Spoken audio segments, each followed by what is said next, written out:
Harvard has rescinded the acceptance of at least 10 individuals who were supposed to be part of the class of 2021.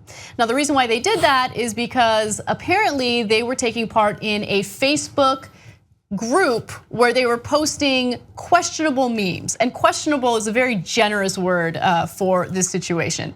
Now, a handful of admitted students formed the messaging group titled at one point, "Harvard Memes for Horny Bourgeois Teens," which is kind of clever, on Facebook in late December. Love it. Now, things start to get less clever once you delve into the story. Students sent each other memes and other images mocking sexual assault, the Holocaust, and the death of children. Some of the messages joked that abusing children was sexually arousing, while others had punchlines directed at specific ethnic or racial groups. One called the hypothetical hanging of a Mexican child, quote, "piñata time." Members of the admissions office came across this group and the memes that were being posted, and they did decide that it was a good idea to rescind the acceptance of these people. Employees in the admissions office emailed students who posted offensive memes in mid-April, asking them to disclose every picture they sent over the group, according to one member of the chat whose admission offer was revoked.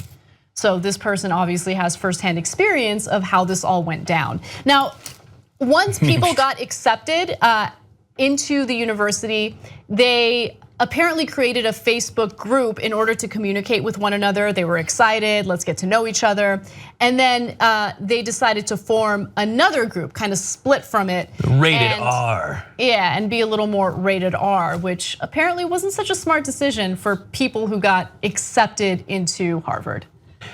Yeah, so the thing is they're not disclosing who it was that got rejected off the list. So ostensibly these same people who were told by Harvard no, probably got into Princeton, Yale, one of those others, and then can just go there. Right. Right, so there is no negative consequence other than not going to Harvard, but you'll probably go to another elite university that you got into. This allows Harvard now to not really hurt anyone that much, but draw a line in the sand saying, listen, there were 100 people on this list, and we did some investigating and found out that there were 10 that went too far.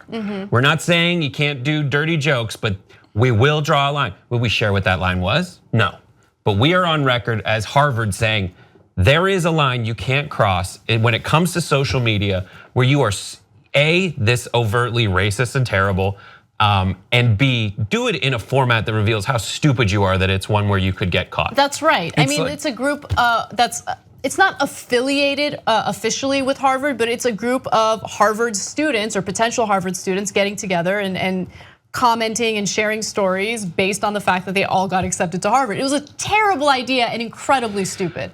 Dead baby jokes, fine.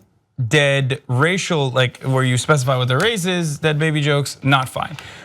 So how about I'm gonna play? Baby? Yeah, but that's the thing where I think you're. I was gonna play devil's advocate here for a second, and one of the things that Brett and I were discussing ahead of time before we got on the show was just between two theta delts. Yeah, just between two frat bros from two totally separate colleges.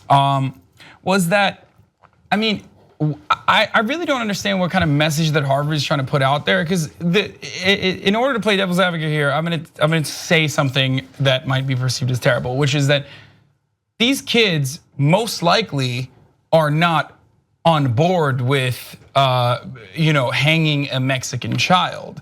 And a lot of time, and every one of us has been in a situation where they're like laughing at something that's supposed to be cringeworthy, or even sharing something because it's like it's bad. You know what I mean? And I feel like it exacerbates that concept, and it makes it even more obscene, but also more. It makes it edgier to share stuff like this instead of having it. Here's what I think is important. What? Okay, for young people to understand.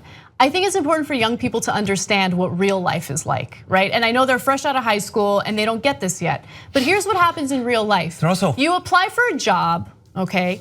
And every single potential employer is gonna scour the internet looking for your behavior, your activity, what's been written about you. That's real life, right? So this might have been a harsh lesson for these people, but you just got accepted into Harvard and you should know better than to post stupid stuff on the internet that's gonna get you in trouble. So that's real life. And look, we don't have access to the memes. So all we can go on is what the memes were described as by the paper, the Crimson, Harvard's paper. But nonetheless, look, Harvard gets to make that decision. And if they've decided that this behavior is unacceptable, that's what every other employer would probably do. I know what you're thinking. Cenk, what do I get if I'm a Young Turks member? Well, I'm glad you asked. Not only do you get the whole 2-hour show on demand anytime you want, ad-free, but you get 6 podcasts on top. What are they? Join up, find out, they're amazing. You're gonna love these shows. TYTnetwork.com/join.